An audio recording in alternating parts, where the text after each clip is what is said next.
Então a primeira pergunta é: quem é a Diná Ribas Pinheiro?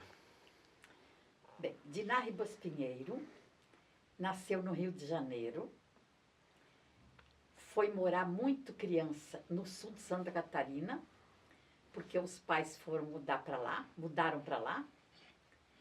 Lá eu tive a minha infância, a minha juventude, a minha adolescência. Na hora de estudar jornalismo, a universidade mais próxima seria Curitiba, para te ver como era na época, né? Porto Alegre, para nós, ficava muito fora de mão, apesar de que a cidade que eu moro, que a minha família mora, que é Uruçanga, uma cidade muito pequena, no sul de Santa Catarina, o curso estava começando. Mas aí as pessoas recomendavam, olha, o curso de Curitiba é muito mais interessante, porque ele já tem mais tempo. Aí eu vim fazer o vestibular, vim fazer o concurso para morar na casa da estudante. Então eu tive uma vida universitária bem intensa, porque morar na casa da estudante também é uma convivência muito importante, interessante. Cheguei aqui na época da ditadura braba, eu me formei, bem, cheguei aqui em 69, que as coisas estavam, né, estourando. Já tinha havido a quebra do busto do reitor.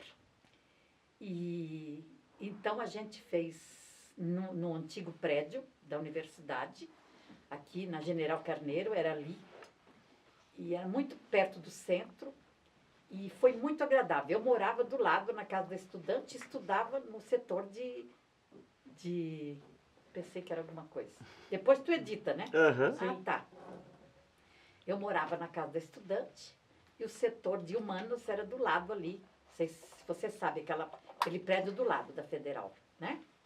Formei em 72, eu muito inquieta, já comecei a trabalhar, eu já fazia freela, já fazia estágio e estou aqui até hoje. Nunca tive outra profissão. A única profissão que eu tive foi professora primária, que eu gostava muito de ser, tanto que quando eu fiz o magistério na minha cidade, eu podia ter vindo logo para cá, mas eu queria ter essa experiência. E depois eu fui professora na Universidade Tuiuti. Então eu tenho essa experiência de professora e de jornalista. E por que o jornalismo? Porque eu sempre gostei de ler. Eu sempre gostei de ler. E meu pai assinava, por exemplo, na minha época, na época que eu lia, que eu comecei a ler, que eu estava interessada na leitura, meu pai assinava a revista O Cruzeiro, que tu nunca deve ter visto falar. É uma revista famosa, muito antiga, e ele assinava. E eu adorava, quando ele chegava com a revista, nossa, eu era a primeira a ler.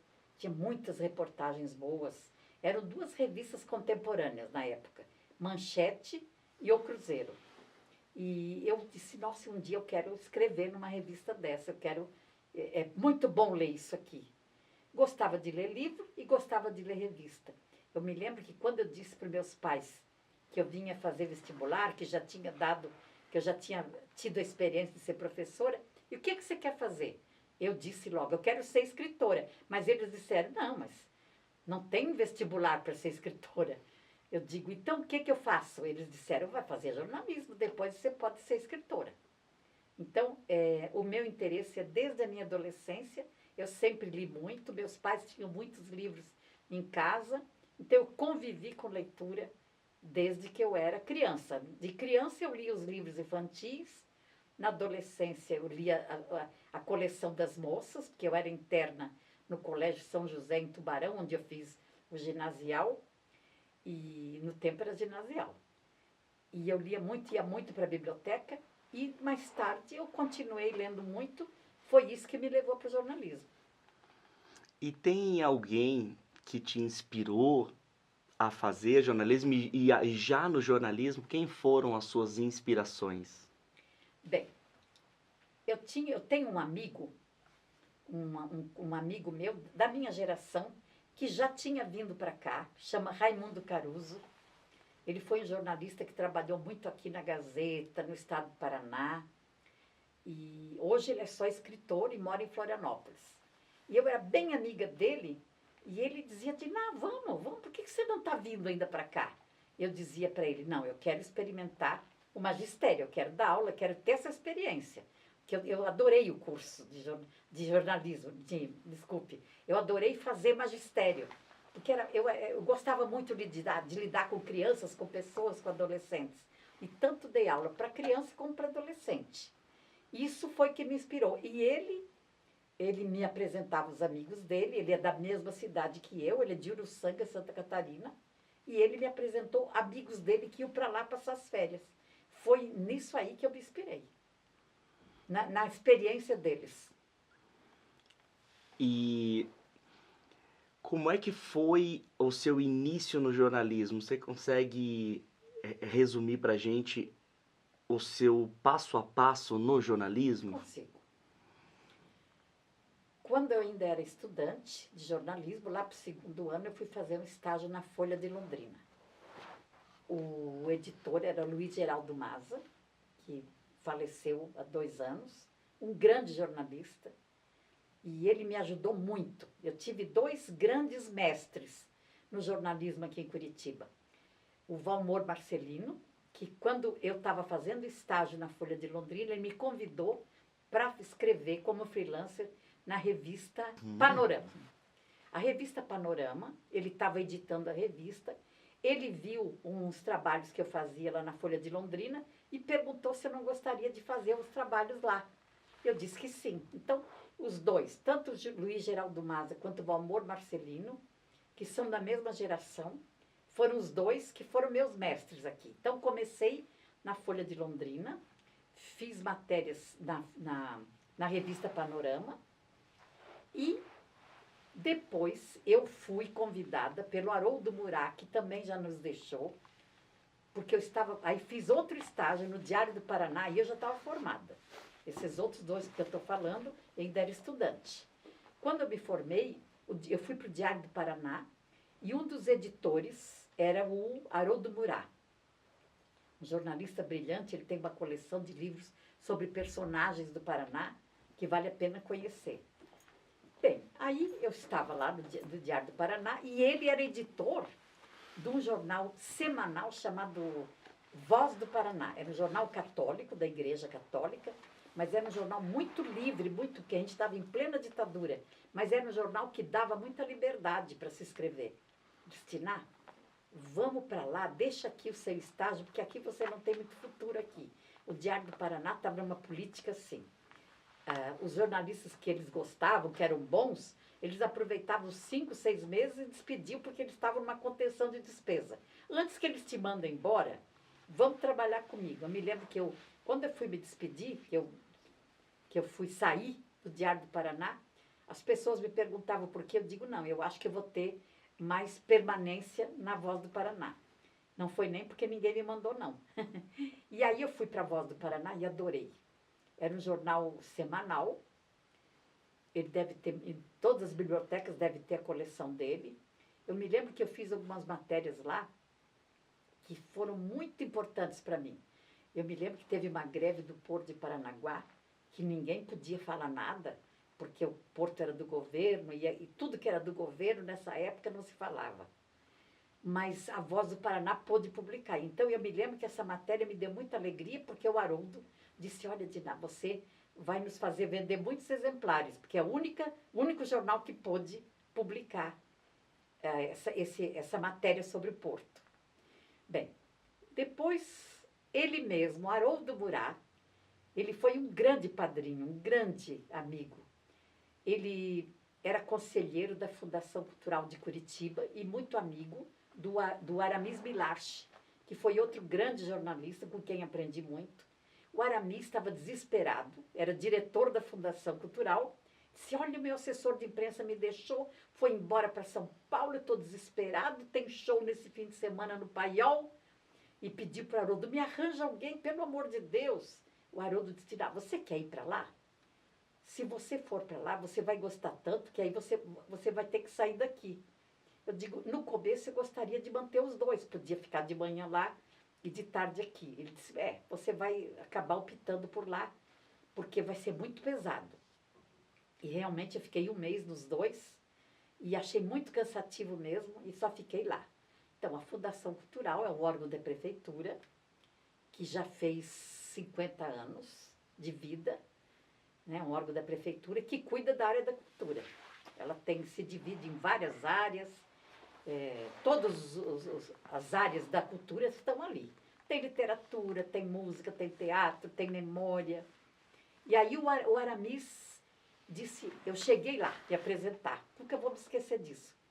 Olha, o Haroldo me mandou aqui. E ele envolto em papéis, ele era muito atribulado, escrevia. Ele tinha uma coluna muito importante, e ele tinha que escrever para a coluna, e também era da Fundação Cultural. Ele nem deu muita bola para mim. Disse, olha, eu não tenho tempo para te ajudar, te ensinar, nem nada, nem te falar o que vai. Só vou te dizer o seguinte, isso era uma segunda-feira. No sábado, vai ter um show da banda de Pífanos de Caruaru, que era um conjunto lindo. Um dia desse eu perguntei, me disseram que existe ainda esse grupo. Então, tem muitos anos. Isso que eu estou te contando foi em 2000, foi em 1994, né? 74, que eu me formei em 72. Bem, aí ele ele viu que eu fiquei assustada. Se o Haroldo recomendou, é porque você dá conta do recado. Eu disse, tá bom. Ele me deu algumas fotos do grupo, me deu um release que tinha um texto que ele achou lá, não sei aonde. Naquele tempo não tinha internet para a gente procurar. Levei esse texto tremendo e fui para casa. Fui para casa e fiquei a tarde inteira fazendo o melhor que eu podia. Caprichei na matéria, corrigia, ainda não tinha computador. Eu me lembro que eu morava com um grupo de amigas, e eu sentei numa cama assim, no meu quarto, para o barulho não vir. E aí uma minha amiga disse assim, você está tão concentrada? Eu digo, essa matéria vai depender da minha vida futura, a minha profissão vai estar aqui. E aí eu fiz essa matéria sobre a banda de Pífanos. Quando eu levei para o Aramis, ele gostou muito. Não, é isso aqui mesmo, não preciso nem falar mais. O paiol tem que encher esse fim de semana, senão o prefeito me pega. Saiu bem caro esse conjunto para trazer. E me deu as outras instruções. Você leva para o seu Luiz vai reproduzir, não tinha xerox também, era num mimeógrafo. Ele reproduziu a matéria em vários, porque na época havia quase 10 jornais em Curitiba. E ele me deu a lista para quem que eu tinha que mandar. Ele me disse assim, era tudo muito manual. Levei a matéria, seu Luiz, eu estou chegando agora, eu sou a nova jornalista. Ele disse, a senhora quer quantas cópias? Eu quero acho que 10, 15 cópias. Ele me fez as cópias, eu botei nos envelopes, e o o Aramis tinha me dado o nome para quem que eu devia mandar. Algumas pessoas, todos jornalistas de rádio, de TV e de jornal. E eu fiquei ali esperando eu ia ter que ver se saiu a matéria ou não. Porque dependia disso eu continuar ali. Isso era uma segunda-feira, eu fiz a matéria. Na terça eu levei de volta. Na quarta começou a sair nos jornais. Então eu fiquei muito contente. O Aramis disse assim, você já está contratada. Então eu fui contratada por causa da banda de Pífanos de Caruaru. Então na Fundação Cultural foi onde eu fiquei mais tempo. Eu fiquei 21 anos. Me aposentei lá, como funcionária pública do município, mas eu não me contentava só de mandar release, e eu queria muito ver outras coisas, fazer outras coisas. E aí tinha um jornal muito importante aqui, que se chamava Correio de Notícias, cuja editora era uma grande amiga minha, a Rosirene Gemael. Eu fui pedir para ela, me deixa fazer qualquer coisa aí no Correio, porque eu não quero só mandar release. Ah, claro que eu quero. Eu não me lembro mais o nome da minha coluna, mas era uma notícia semanal, nos fins de semana, sobre cultura, já que a minha área eu estava nessa área, né? Fiz então no Correio de Notícias, e tinha algumas revistas que também eu me candidatava. Fiz então muitos freelas para revistas e no jornal Correio de Notícias. Então, nesse meio tempo, eu me diversifiquei, né? Mas sempre na área da cultura, sabe? Que a gente ganha mais ou menos uma especialidade. Quando eu me aposentei da Fundação Cultural, em 2001, mais ou menos no mesmo ano que eu... antes de eu me aposentar da Fundação Cultural, eu já fui convidada para dar aula na Universidade Tuiuti, que era uma experiência muito rica, foi muito rica. Então, como eu trabalhava de tarde na Fundação, de manhã eu ia para Tuiuti, de manhã e de noite, porque a mesma turma que tinha de manhã, tinha à noite. Então, também foi uma experiência muito rica para mim, dar aula para universitário. Aí eu me aposentei da Fundação Cultural e nesses mesmos dias aí tinha sido fundada em Joinville, tinha sido criada a Escola do Teatro Bolshoi. A história é uma história muito bonita, né? Ela era casada, é casada ainda, com João Carlos Prestes, que era filho do Prestes, o grande político. E ele conseguiu a primeira filial da escola de Moscou.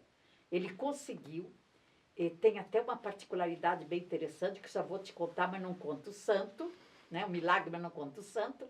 Ele achou, ó, Curitiba vai querer, porque é uma cidade cultural.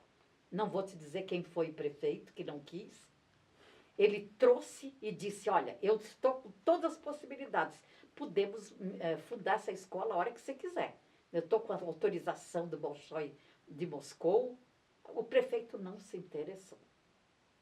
O que ele fez? Começou a pensar, qual seria uma outra cidade de cultural?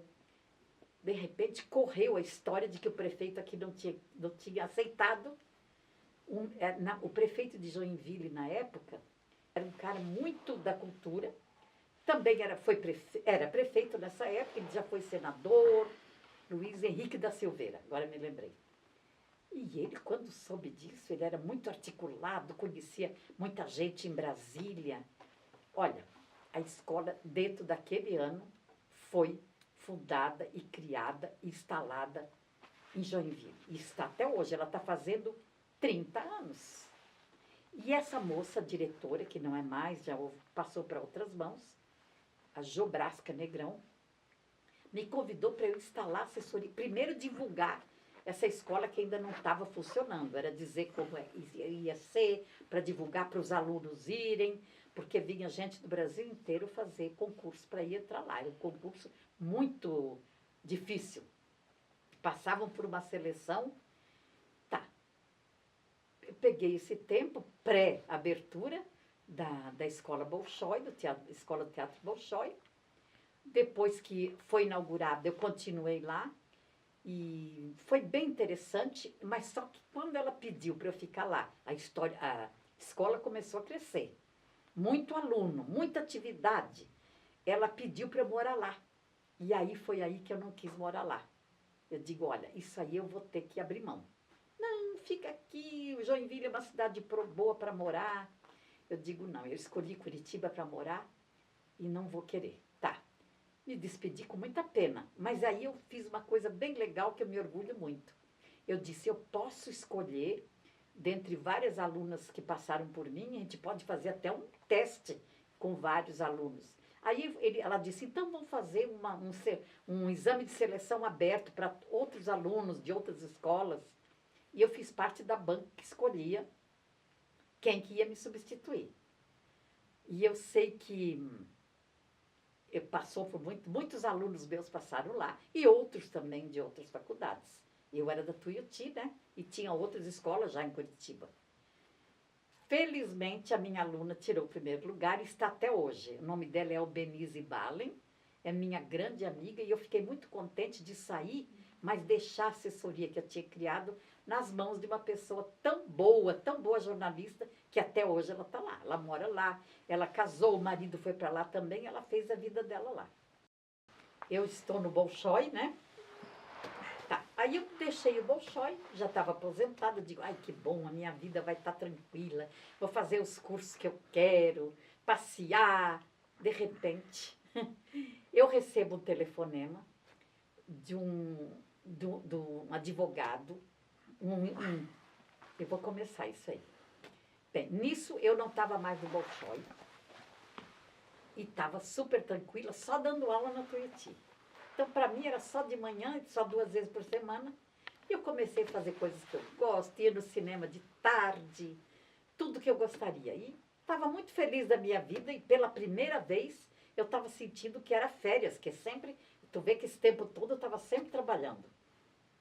Eu estou bem contente da minha vida, me liga uma pessoa chamada Carlos Frederico Marés. Ele é um cara muito importante no direito, ele é professor de direito da PUC, ele é especialista em jornalismo ambiental e também é da área da cultura. E ele tinha assumido a direção do BRDE. O BRDE é um banco de desenvolvimento que pertence aos 3 estados do Sul. Tem aqui no Paraná, Santa Catarina e Rio Grande do Sul. Não é um banco que a gente pega dinheiro, é um banco de investimentos. E esse banco é num lugar belíssimo aqui na João Galberto, não sei se você conhece, fica lá dentro, no meio da floresta, é lindo esse lugar. E tem um espaço cultural belíssimo, que tinha sido todo reformulado, e ele sabia que eu era dessa área, e dizia, você vai acumular assessoria do BRDE e incrementar a parte cultural do casarão, chama Palacete dos Leões. Eu recusei, eu titubeei, eu me lembro que eu estava com uma viagem marcada dali a 2 dias para Cuba. Eu digo, estou indo para Cuba. Deixa eu viajar. Ele disse, então você viaja, na volta a gente volta a conversar. Ele sabia o dia que ia chegar, a secretária dele me ligou. Doutor Maré está te esperando aqui tal hora. Aí eu já estava mais ou menos animada de pegar isso, né? E fui lá conversar com ele. A proposta era muito boa, eu tinha bastante liberdade de horário, o salário era muito bom. E eu ia fazer coisas que eu gosto. Eu só disse, eu não conheço economia, um banco tem que saber de economia. Ele disse, quem sabe escrever sobre cultura, não é difícil saber sobre economia, é só você se aprofundar nisso. E eu me dei muito bem, a primeira vez que eu não escrevia só sobre cultura, e foi muito agradável também. E quando ele foi presidente do banco, que a presidência era rotativa entre os 3 estados, a sede do banco é em Porto Alegre. Eu tinha muito que viajar para Porto Alegre, porque como ele era o presidente, a assessora do presidente também tinha que ir. Então foram 5 anos muito simpáticos, onde eu aprendi jornalismo econômico e dinamizamos o Palacete dos Leões. Fizemos uma grande exposição de abertura com um grande artista aqui do Paraná, que se chama Jair Mendes, que infelizmente já faleceu. Foi uma beleza a abertura. E aí a gente combinou e instituiu um edital para os artistas todos se candidatarem. Tinha uma banca para selecionar, né? Então, assim foi indo. Eu fiquei lá 5 anos. Ele saiu antes de mim, porque essa área de política, ela é uma área bem conturbada. Ele era... a diretoria do banco era ligada ao governador. Era o Requião governador, tá? Ele precisou sair antes para ocupar a Procuradoria-Geral do Estado, porque tinha saído alguém. Então, ele saiu e eu achei muito sem graça de ele não estar lá, porque ele era um cara muito aberto. O cara que substituiu ele não tinha mesma abertura. Sabe, eu me senti meio incomodada e saí também. Tá, aí eu já estava de novo só com a Tuiuti. Mas eu estava contente também. Mas eu gostei muito, muito, muito de trabalhar lá, em Palacete. É um lugar lindo, né? Tudo era uma paisagem e muita gente a gente fica conhecendo. Aí eu digo, eu preciso fazer alguma coisa interessante, que não precisa ser um jornalismo diário. Eu tinha conhecido no começo da minha carreira, ainda como jornalista da Fundação, uma senhorinha que foi um dia me procurar na minha sala da assessoria, que ela queria fazer uma grande exposição. Uma exposição, até modesta, porque ela nem tinha dimensão do que era uma exposição. Ela tinha pouca alfabetização, né, sabia muito pouco, tinha pouca leitura. E um dia ela entrou na minha sala e me recomendava senhora. Digo, então, vamos ver, o que você quer? Eu disse, eu estive lá no Solar do Barão, que pertencia à Fundação Cultural também. Eu era colega dessa pessoa que ela vai citar. Eu fui lá, levei um trabalho meu. Ela é uma grande artesã, sabe? Mas o trabalho dela suplanta o artesanato.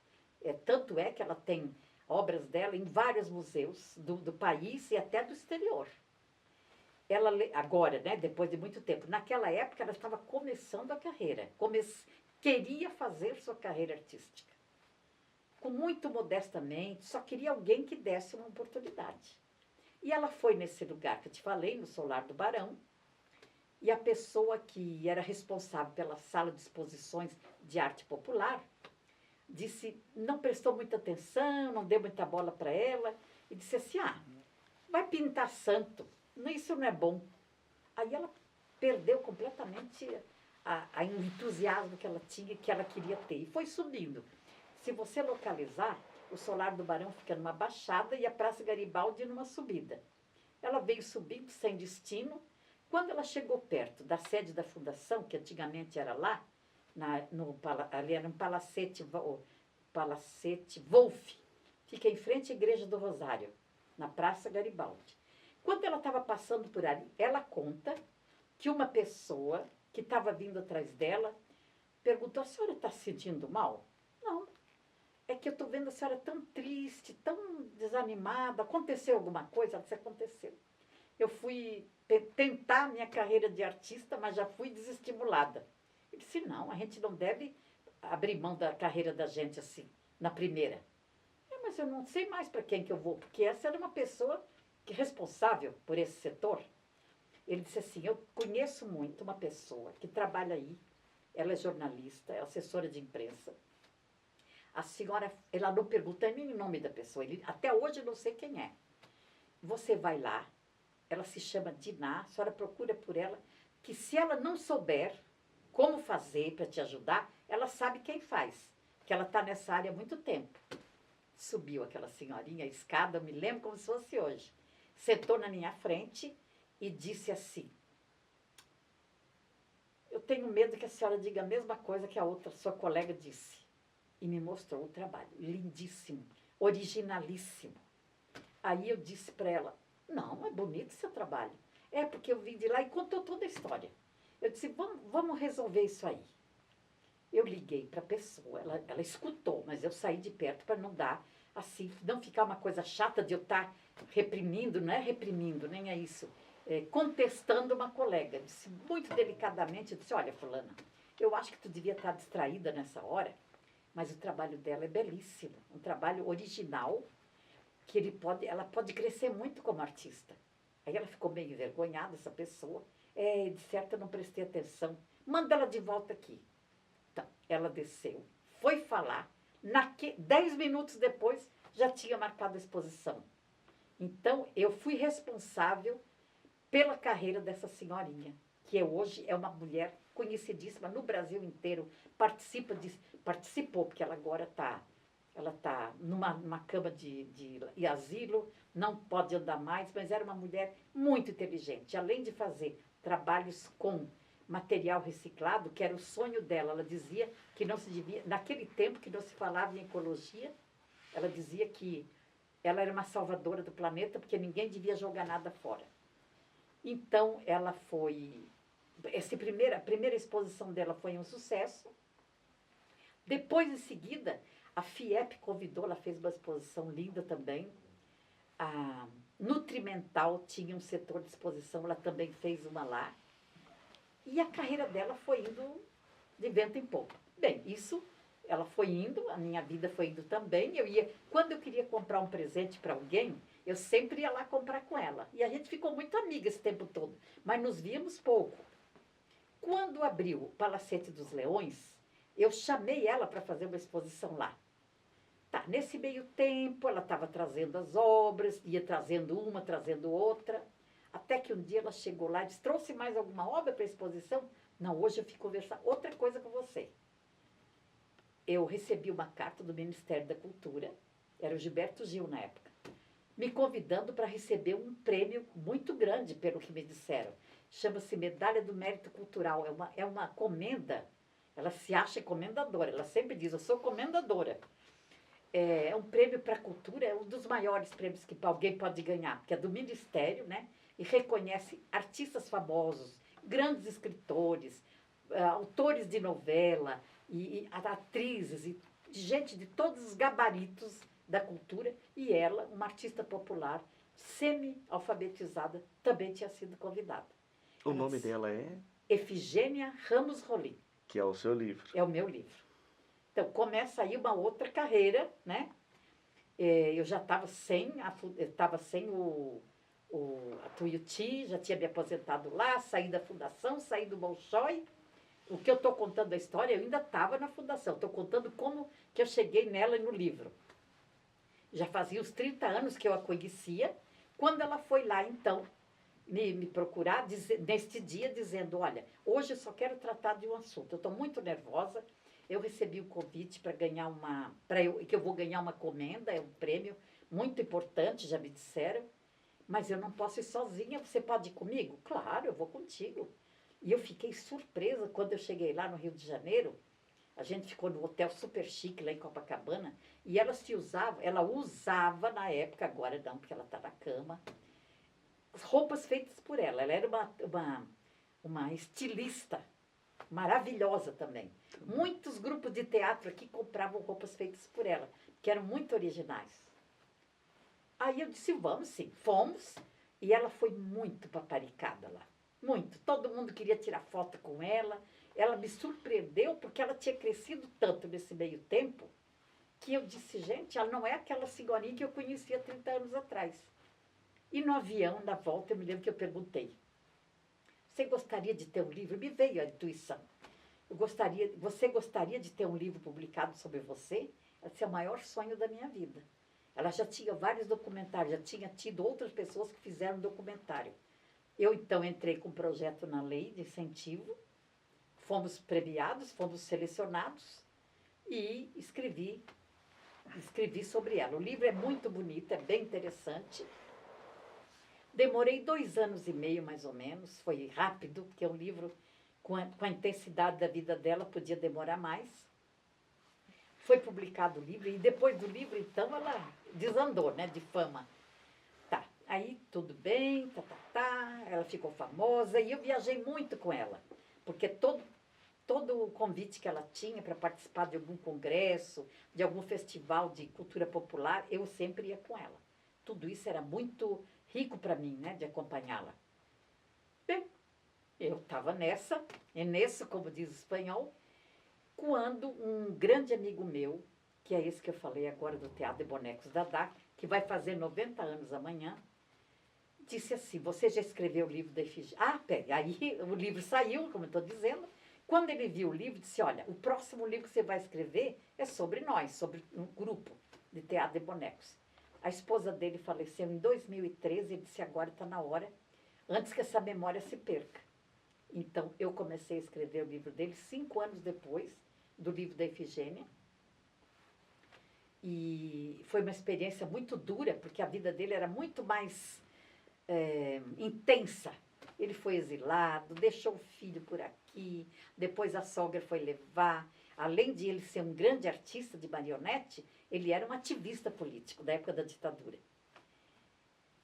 O livro dele, o da Efigênia, demorou 2 anos. O dele demorou 4 anos. Eu via que eu não ia terminar. De tanto intenso que era e de quanto isso mexeu com a vida dele. Porque ele estava rememorando desde a infância dele em Roraima, ele é de Roraima, até a vida dele atual, agora sem a esposa. Mas saiu. O livro saiu. Então foi meu segundo livro. Foi muito interessante ter feito também. Me deu muito trabalho, mas valeu a pena. E agora eu estou com outro projeto de reeditar o livro da Efigênia. Reeditar. Porque ela me pediu. Ela está muito doentinha, está muito fragilizada lá no asilo. E ela sempre disse, eu não vou morrer antes de 2 coisas. De uma grande exposição no Museu Oscar Niemeyer e de ter o meu livro reeditado. Porque vendemos muito e também distribuímos muito para todas as bibliotecas, para todas as instituições culturais do Brasil. E ela quer muito a reedição, porque depois que saiu o livro, ela continuou fazendo coisas, participando de eventos, e aí tem muita história depois do 2012. Ela parou de trabalhar há 2 anos atrás só, quando ela já não podia mais fazer nenhum esforço, porque ela estava já no asilo. Então, tem muita história para contar, e ela disse, a minha história não terminou naquele ano, vamos fazer outro. Tem muita coisa para eu te contar. E eu sei que tem, porque saiu muita matéria, eu tenho todo esse material.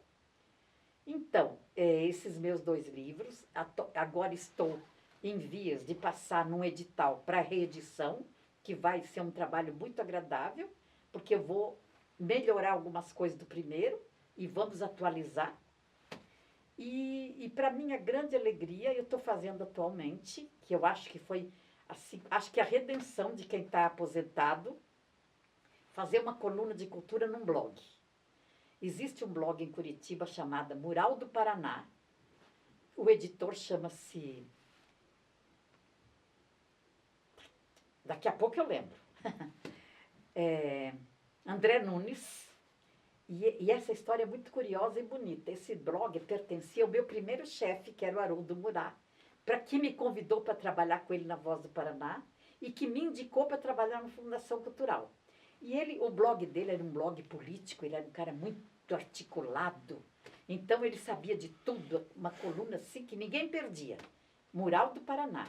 E ele mandava para algumas pessoas, ele mandava o link em casa, no computador da gente. Que é o que queria abrir, abria, né, o blog. Mas ele mandava para algumas pessoas. Eu era fã. E ele pedia muito para mim matérias da área da cultura. Ele disse, olha, o meu blog, eu sei que é bom, porque todo mundo lê, tem não sei quantas visualizações, mas eu estou muito fora da área da cultura. Eu queria que você me ajudasse. Eu ajudava muito. Qualquer novidade interessante, antes de você dar para alguém, dá para mim. E a coluna dele saiu durante muitos anos, o blog dele. Quando ele faleceu, há 2 anos atrás, o André, que era um tipo afilhado dele, que ajudava ele a editar a coluna e falar com as pessoas, o André me ligou, agora recentemente, no começo do ano, parece até uma coisa, né, dessa volta, dessa teia. Disse, olha, Diná, eu me lembro que quando você escrevia para o Haroldo, mandava, ele dizia sempre para mim assim, o dia que eu não estiver mais aqui, você precisar de alguma pessoa sobre cultura, você conversa com ela que ela te ajuda, ela te manda. Me convidou, estou fazendo uma coluna, é meu atual trabalho. Ela é uma coluna dentro desse blog Mural do Paraná. Que eu estou muito satisfeita, porque tenho publicado coisas muito curiosas, e talvez a mais importante que eu publiquei, a mais importante para mim, foi um resgate da história da Cinemateca. A Cinemateca tem 50 anos, eu estava trabalhando na fundação na época, e eu vi a inauguração, participei do começo, fiz matérias sobre aquilo, e nos 50 anos não tinha ninguém que publicasse nada sobre aquilo. E ela foi um organismo independente, sabe? Era muita gente que aprendeu a fazer cinema lá, passava mostras importantíssimas de autores que nunca os cinemas comerciais iam passar. Então, os filmes melhores, clássicos, a gente via lá. E muita gente aprendeu a fazer cinema lá, nos cursos práticos. Vinham pessoas das diversas áreas dar aula, dar curso aqui em Curitiba. Eu acompanhei toda a Cinemateca. E eu estou nisso. Eu não parei de trabalhar em nenhum momento da minha vida. Agora estou nesse blog, né? Fazendo essa coluna. Eu tenho bastante liberdade, posso fazer de 2 em 2 quinzenas, posso fazer semanal, pode fazer quinzenal. Ele disse que é tão interessante, ele disse que o que eu faço é tão diferente do que os outros mandam, que ele disse que não faz mal. Então, a minha atual matéria, que estou toda com ela na cabeça, é sobre os 90 anos desse grande artista que faz amanhã 90 anos, o Euclides Coelho de Souza, que foi diretor e fundador do maior grupo de teatro de marionetes do Brasil. Ele morava aqui, mas ele do Brasil. Viajou muito, morou no exterior. Então, meu atual momento agora, minha energia está toda voltada para fazer essa matéria sobre ele. Minha profissão, tá o resumo aí. Mas você também foi jurada durante 21 edições do Troféu Gralha Azul, não foi? Foi. Como é que foi essa experiência? Como é que foi o convite? Justamente, porque como eu via muita peça de teatro estando na Fundação Cultural, a gente vai pegando gosto. Mesmo que não fosse peça da Fundação Cultural, nos teatros da Fundação, fosse no Teatro Guaíra, fosse em qualquer outro espaço, eu ia ver todas as peças. Então, a diretoria do Guaíra sempre me chamava, porque eu tinha que ser gente que via, né, as peças. Então, participei 21 anos desse processo, que também foi uma grande experiência, porque tinha que ver tudo. Então, eu burilei o meu gosto, logo eu sabia se a peça era boa ou não, pelos atores, pelo jeito, pelo texto. Então, eu escrevia sobre o assunto. E eu tive quase muitos inimigos, porque ninguém gosta de escutar crítica, né? Aí, tu sabe, quando eu vi que estava muito ruim esse lado de as pessoas virem se queixar para mim, eu digo, me desculpe, eu não quis te ofender, mas eu tenho a obrigação de falar sobre eu virei uma crítica de teatro. Aí eu parei de escrever sobre teatro, porque eu achei muito... Eu estava atrapalhando mesmo as pessoas e ninguém aceita o que não é bom, né? Ninguém aceita uma crítica que não é positiva. Agora, Dina, você trabalhou no anexo ou não? Trabalhei com matérias lá, trabalhei. Uma grande amiga minha é que foi editora, que se tu quiser um contato com ela, seria uma beleza. O Anexo foi editado pelo Reinaldo Jardim, que é um dos jornalistas que está nesse livro dos Verdes, do livro Verde, com 3 jornalistas. Ele foi um jornalista que ficou só 7 anos em Curitiba, mas revolucionou essa cidade. Ele era, além de escrever bem, de ser um escritor, um poeta, ele era um artista gráfico de primeira. Ele criou, o Anexo foi um jornal criado dentro do estado do Paraná, que era uma coisa brilhante, não, do Diário do Paraná. E aí ele também me convidava para escrever lá, e eu escrevi muita coisa lá também. Então eu participei do Anexo como colaboradora. Ficou quanto tempo, lembra? Eu acho que uns 2, 3 anos, enquanto durou o Anexo. Depois esses jornais eram muito curiosos, bonitos, mas conforme o diretor do jornal, de vez em quando tirava, né? Não me lembro, houve alguma época que o jornal deixou de circular. Esse anexo, esse suplemento cultural. Agora, se fosse assim para eleger algumas matérias que você escreveu ou pensando nos seus livros assim, você conseguiria dizer o que te toca, alguma coisa que te tocou por ter escrito isso? Olha, eu acho que a primeira coisa que me vem à cabeça é a matéria que me fez entrar no jornalismo na Fundação Cultural, que é a Banda de Pífanos. Eu caprichei naquela matéria, eu nunca me esqueci. Não conhecia aquele grupo, um grupo do Nordeste. Eu acho que a primeira a matéria que me tocou profundamente foi aquela, porque foi muito sacrifício para apresentar, aquilo dependia do meu emprego. Então, essa matéria, eu tenho o maior carinho por ela, nunca mais tive, eu nem sei onde está, que eu guardei muitas matérias minhas. Eu fiz muitas entrevistas importantes com os artistas que vinham para cá. Eu me lembro que eu fiz uma matéria com a Elis Regina, quando ela estava no começo da carreira. Ela se apresentava no Paiol. A Elis Regina e a Nara Leão, quando no começo da carreira dela, se apresentavam no Paiol. Imagina se hoje em dia elas viessem para cá, tinha que se apresentar nos estádios. Igual essas famosas que estão aí. Então, eu me lembro que a minha entrevista com a Elis Regina me impactou muito. Ela foi muito agradável, muito simpática. E com a Nara Leão. Essas duas foi quase ou menos na mesma época. O Paiol trazia pessoas de alto gabarito para fazer. Então, essas duas meninas, eu recentemente, a matéria da Cinemateca me deu muito orgulho fazer, que eu pesquisei muito, porque 50 anos de história, eu tive que pesquisar em matérias antigas, conversei com muita gente que tinha passado pela Cinemateca, pessoas que tinham trabalhado lá, pessoas que fizeram filme lá. Então, eu te diria que essa matéria da Cinemateca, recentemente, faz 2 meses que eu fiz, nem isso. Talvez na minha memória atual, foi uma das melhores coisas que eu fiz. Porque eu digo, gente, eu não perdi o espírito investigativo. Porque é uma matéria de... Ele teve que publicar, o André, em 3 edições, que ficou muito grande, não tinha como não fazer grande. Que era uma história de 50 anos, não podia deixar algumas coisas de fora, tá?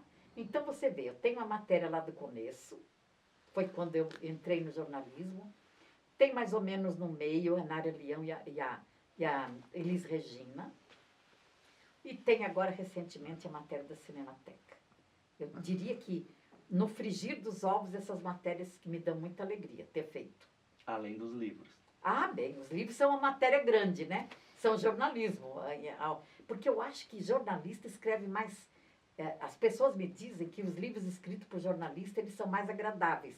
Aquele menino que é um grande cronista aí da Folha de São Paulo, agora não me ocorreu o nome dele, e tem um outro jornalista muito importante aqui em Curitiba, que pena que não está na tua lista, que é o Manfredini. Já viu falar nele, não?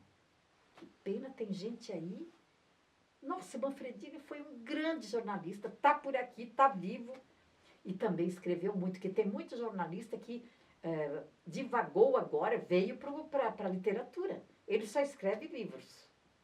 E por que eu cheguei no Manfredini? Porque eu falei dos seus livros, né? Tá, pois é. O Manfredini, por exemplo, é um que só escreve livro. Agora, e livros maravilhosos. Então, eu não tenho, assim, a mesma afã que ele teria de escrever quase todo ano um. Mas tu vê, escrevi o primeiro em 2012, o segundo em 2019, em 2026 provavelmente vou escrever a releitura, seria uma releitura mesmo, uma reimpressão do livro da Efigênia. E é uma grande reportagem, porque a gente ficou prática de entrevistar pessoas, né? Dá uma prática muito grande de registrar as coisas. E como é que eram as redações antigamente? Ah, isso é muito curioso, porque a redação, nós não tinha computador, não tinha internet, e para pesquisar e para achar aqueles assuntos todos, né? A gente tinha que achar, procurar, ligar, telefonar, tudo por telefone, mas eu não gostava muito de telefone, eu ia depois entrevistar a pessoa, a gente batia a perna, não tinha onde pesquisar, tinha que ser na entrevista pessoal. Todas as matérias que eu me lembro que eu fiz, eu marcava com antecedência, me preparava e ia lá entrevistar a pessoa. E não tinha, como eu te falei, não tínhamos os recursos que hoje tem. Agora, para escrever meus livros, quanta pesquisa eu fiz, né, na internet, de que outras pessoas que escreveram, cito elas todas. Por exemplo, da Cinemateca, eu cito muita gente que escreveu sobre a Cinemateca. Então, era muito mais difícil, mas também era desafiador. A gente aprendeu a ser jornalista com aquilo. A convivência com outros jornalistas era muito intensa? Primeiro isso, convivência e também o empenho em ter que procurar dados sobre aquela pessoa. Tinha que ser no peito e na raça. E o pior, às vezes, tem gente que não gosta de falar, tu tem que puxar, tu tem que fazer um sacrifício doido para ela falar. Aí a gente procura um amigo dele para falar. Era assim que a gente fazia. Quando o computador chegou, eu já estava quase me aposentando na Fundação Cultural. Quando chegou o computador e a internet, eu já estava... Faltavam 3 anos para me aposentar. Ah, tem outra coisa importante que eu me esqueci de contar. Eu ainda estava na Fundação Cultural quando uma pessoa chamada Cloris Ferreira, que atualmente ela não está bem, ela está um pouquinho desligada do mundo, sabe? Aquelas pequenas demências que não se lembram mais.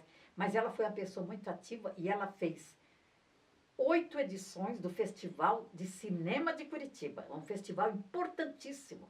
Trazia muita gente e ela me chamou para ajudá-la na organização do festival.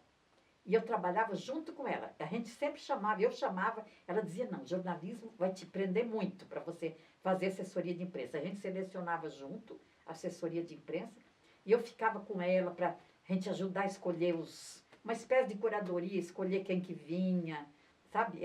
Isso aí eu também fiz, foi muito bom. A fundação me liberava para ficar lá porque os preparativos para o festival demoravam uns 3 meses antes. Daí tinha todo o festival, depois era o desmonte do festival. Então, mais ou menos, eu ficava à disposição do festival uns 5 meses. E a fundação sempre me liberava para isso. E como era ser mulher jornalista no início de carreira? Dificuldade? Você sentiu alguma coisa diferente? De preconceito? Tinha um desafio por ser mulher? Eu vou te dizer que não. Não sei se porque no ano que a gente se formou tinha muita mulher. Tinha muita mulher. Então, todo mundo estava na ativa e não, eu acho que a sociedade absorveu aquilo rápido. As redações absorveram rápido. Se eu te disser que um dia eu fui prejudicada, eu fui, sabe, vilipendiada ou deixada de lado porque a preferência de um homem, nunca tive. Eu sempre tinha o mesmo valor dos meus colegas homens e valorizada por eles. Eu não peguei isso aí, não. Eu te digo que essa pergunta sempre é feita. Talvez antes da minha geração, os outros que vieram, as outras mulheres, mas com a minha geração não teve essa dificuldade, não. E como foi ser jornalista na ditadura? Ah, isso sempre era muito deprimente. A minha sorte é que a área da cultura, os censores não davam bola. Aquilo ali para eles era perfumaria. Escrever sobre cultura, Isso aí não vai. Agora, jornalistas de política, sim, né? A Adélia, minha amiga, também escreveu sobre política uma época e ela sabe que foi difícil. Agora, eu nunca trabalhei em política, né? Na área da política. Eu adoro a política, mas nunca trabalhei nessa área. Então, para mim, a área da cultura, eles não davam muita bola. Ah, escreve sobre teatro, não faz mal. Não, ninguém censurava teatro, música. Não. Não, isso aí não precisa perder tempo. Eles ficavam em cima, era dos jornalistas de política. Adeli, como é que você acha que na sua atuação jornalística você ajudou a fomentar a arte aqui em Curitiba? Eu acho que é uma coisa bem bonita isso. Porque a gente esquece o que fez, as matérias que fez, com as pessoas, com os artistas jovens, que foram muitos anos, né? Você vê, eu me aposentei em 2001, depois fiz esses livros todos. Quando eu estava na fundação, que era onde eu divulgava os artistas, era a minha tarefa, tem gente que chega hoje e diz assim, eu devo a você a minha carreira. Eu não me lembrava mais, porque é muita gente. Porque todo o assunto que ia passar pela Fundação Cultural, que era contratado pela... Por exemplo, um grupo de teatro. Vinha um grupo de Maringá, por exemplo. Eu tinha que entrevistar para sair na imprensa. Naquela época tinha 6 jornais diários. Tinha mandar para as rádios. Aí acompanhava as pessoas nos programas de TV, no programa de rádio. Daquilo dependia o sucesso daquele espetáculo. Alguém ia lançar um livro, dependia de eu escrever sobre aquilo. Então, foram muitos anos, 21 anos nisso. Hoje em dia as pessoas me procuram, eu não me lembro mais. Eu me lembro que um dia desse eu fui num almoço de uma amiga e estava lá uma pessoa que eu fazia muito tempo que não via, uma musicista. Ela é violinista. Ela chegou para mim e disse, você está lembrando de mim? Do rosto eu me lembrava. Muito, lembro muito. A primeira pessoa que fez uma entrevista sobre mim foi você. A Ifigênia é uma que diz. Ela deu um up na vida dela depois que eu entrevistei, que ela fez exposição. E assim como essas duas que eu estou citando, muitas outras pessoas. É impressionante isso aí. Isso que acontece. Uma pergunta minha. Pode falar, Fica à vontade. Você começou sua carreira profissional dando aula para educação infantil, né? Que era Eu dei aula para criança. E depois você foi ser professora de jornalismo.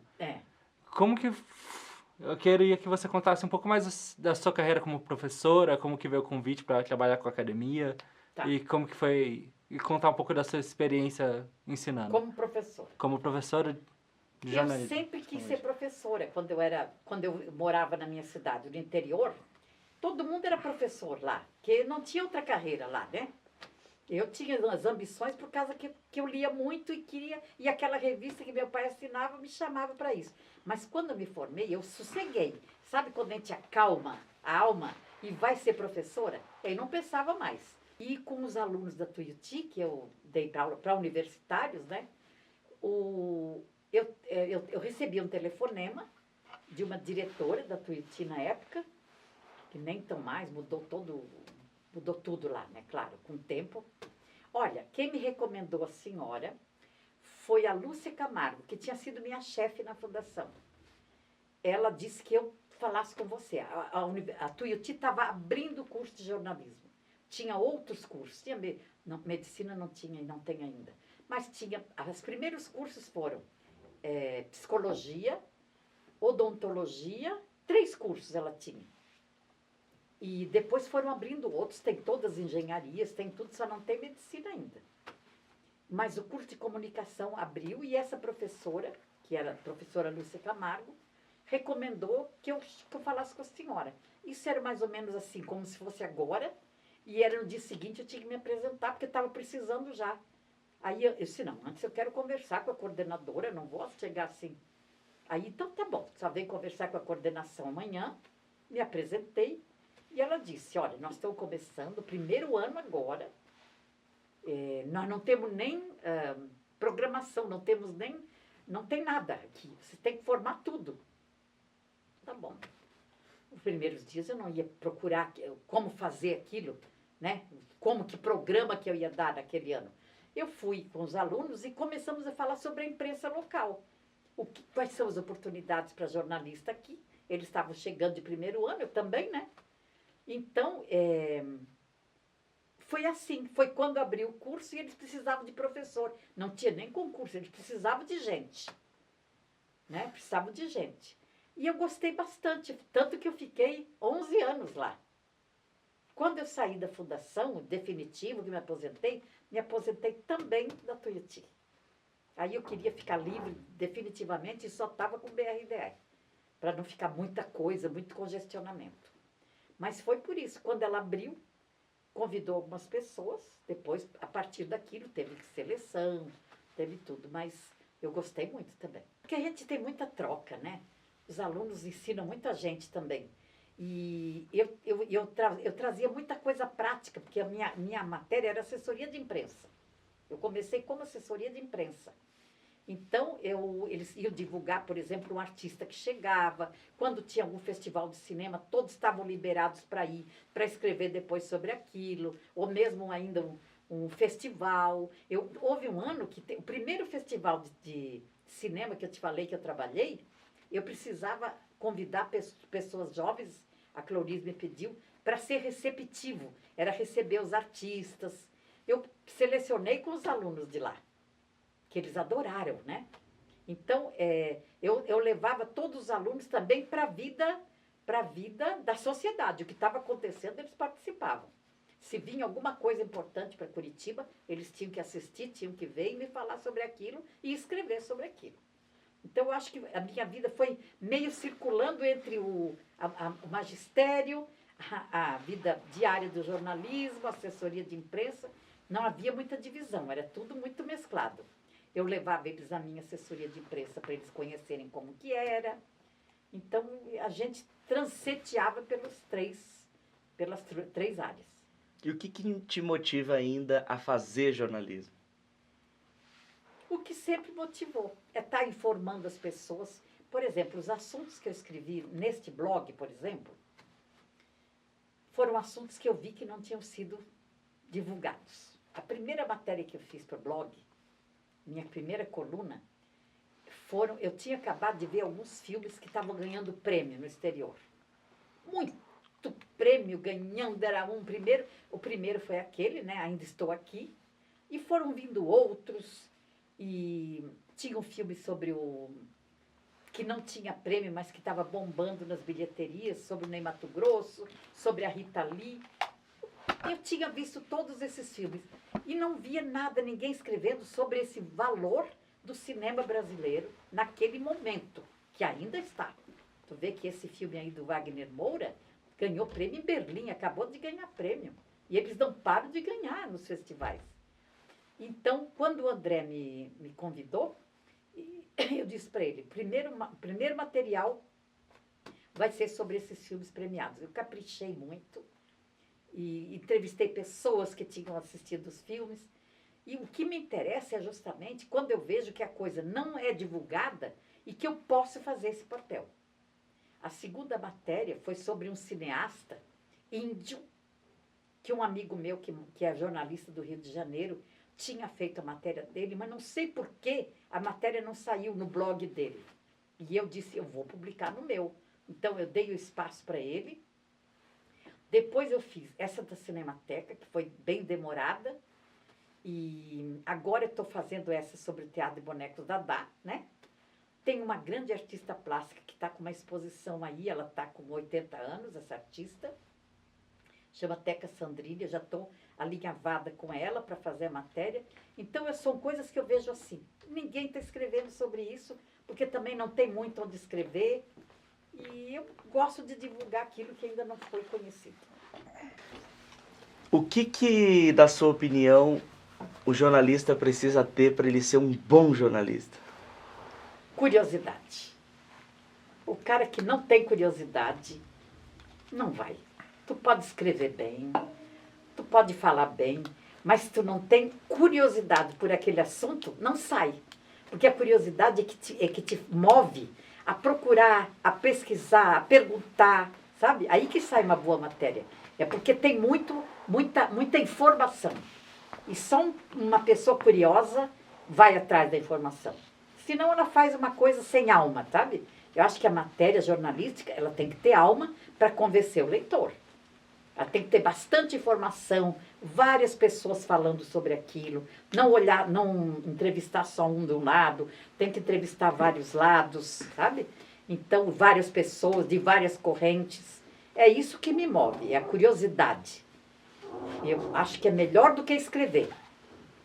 É ter essa curiosidade de ir atrás dos assuntos. E a gente sabe que Curitiba tinha, assim, muitos veículos antigamente, né? Muito, muito. Como é que era essa convivência entre esses veículos? Era uma disputa muito grande? Olha, os patrões podiam ter, mas os jornalistas não. Porque a gente encontrava com todos nas entrevistas coletivas, às vezes a gente chegava meio tarde, o outro municiava a gente. Não, eu tenho isso aqui. E sabe, entre a gente e entre os colegas não tinha. Mas eles, claro, porque eles tinham que vender o jornal. Quanto mais notícia tivesse, mais novidade, era entre eles. A disputa era entre os chefes, mas nós não. Entre a gente, não. A gente trocava informação, se encontrava depois para tomar café, para ir no barzinho. Entre nós nunca houve isso. E tem saudade daquela época? Tenho muita. Mas como eu acho que eu não saí muito daquilo, não é o jornalismo diário, mas é um jornalismo que ainda me acompanha, eu vejo que não houve interrupção. Sabe? E não que eu tivesse ido atrás, eu não estava angustiada. Eu fui convidada para fazer essa coluna agora. O que eu acho que na minha idade, no meu atual estado de vida, descansada, tranquila, foi a melhor coisa que podia acontecer. Porque não é uma coisa de compromisso, é uma coisa de prazer. Às vezes eu tenho 2 assuntos que eu tenho que escolher qual que eu vou fazer primeiro. Então, eu que mando na minha pauta. Mas era muito bom, porque éramos todos muito jovens e a juventude ela é instigada a fazer isso, né? Como é que você gostaria de ser lembrada daqui a 50 anos? Tem alguma obra sua? Bem, escrever livros significa também estar na memória, mas como é que você gostaria que as pessoas lembrassem de você? Olha, eu vou te dizer uma coisa. Os 2 livros que eu escrevi, eles são de uma profundidade. Vou estar nas bibliotecas. Quem quiser saber sobre a Efigênia, que é uma das artistas mais importantes, mais simples, mas das mais importantes do Brasil, vai ter que ler o meu livro. E quem quiser saber sobre o teatro de bonecos Dadá também, não tem outra coisa, não tem nenhuma outra publicação sobre eles. Então eu acho que de tudo que eu fiz, as matérias que eu fiz, que o tempo vai levando, porque são coisas que já passaram, mas esses livros não passam, que eles estão ali para ser consultados. Você se realizou no jornalismo? Eu me realizei. Foi uma coisa bem... Eu sonhava quando era criança, porque eu li aquela revista, que nunca vou me esquecer disso. Eu dizia, eu quero escrever isso aqui também, eu quero escrever. E aconteceu. E eu acho também que quando a gente tem foco em alguma coisa, quando a gente não é disperso, tem gente que diz assim, eu não sei se eu faço jornalismo ou medicina, ou engenharia. São 3 coisas completamente diferentes. Quando a gente põe foco, o universo vai te encaminhando, sabe? Teu cérebro vai te levando. Eu queria era aquilo, eu queria escrever, eu queria saber coisas para escrever, queria consultar, queria ver gente, entrevistar pessoas. Então, o mundo foi me levando por essa área. E se você pudesse dizer alguma coisa para os novos jornalistas que estão chegando, essa nova geração, qual é a mensagem que você deixaria para eles? Nunca percam a curiosidade. Nunca percam o foco. Porque querer tudo ao mesmo tempo, a gente não vai. O jornalismo não enriquece ninguém, porque agora não tem mais veículos aqui em Curitiba, né? A gente tem que procurar outras áreas, escrever em blog, escrever em site, escrever não sei aqui e ali, mas para se destacar ainda tem que levar isso que eu falei. Mesmo que seja num veículo alternativo, como esse jornal que tu falou, né? Eu quero muito conhecer, que é o Relevo, né? O Relevo. que seja um jornal de bairro. Eu tenho um aluno que está fazendo um jornal sobre o Juvevê. Eu vejo ele tão animado, tão importante. Ele tem a publicidade, são as lojas do bairro, os açougues do bairro, o mercado do bairro. Sabe, ele se achou no jornalismo de bairro. Então, por mais que tenha mudado, que não tenha tanto jornalismo mais impresso, que tenha mudado completamente, mas a pessoa tem que ter foco naquilo. Porque senão, o que as pessoas vão ler, ele encontra em qualquer lugar igual. Então, o que tem que diferenciar é a tua forma de informar. Tá? Curioso, interessado e com foco.